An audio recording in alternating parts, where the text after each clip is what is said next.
Welcome to our channel. வாங்க நண்பர்களே, இன்றைய சமையல் வீடியோவை பார்ப்போம்.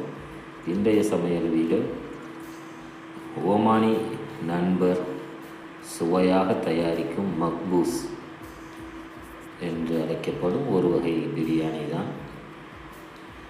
ஓமானி முறையில் சிறந்த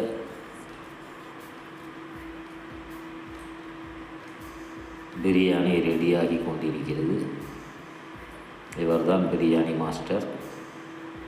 வாங்க நண்பர்களே, பிரியாணி சாப்பிடுவோம்.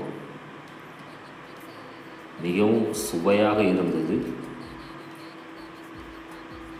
இந்த வீடியோ பிடித்திருந்தால் லைக் பண்ணுங்கள், ஷேர் பண்ணுங்கள். என்னுடைய சேனலை மறக்காமல் சப்ஸ்கிரைப் பண்ணுங்கள். Okay bye. நிறைய நண்பர்கள் சப்ஸ்கிரைப் செய்து கொண்டிருக்கிறீர்கள். அனைவருக்கும் நன்றி. ஓகே நண்பர்களே, மீண்டும் ஒரு வீடியோவில் உங்களை சந்திக்கிறேன். Okay bye.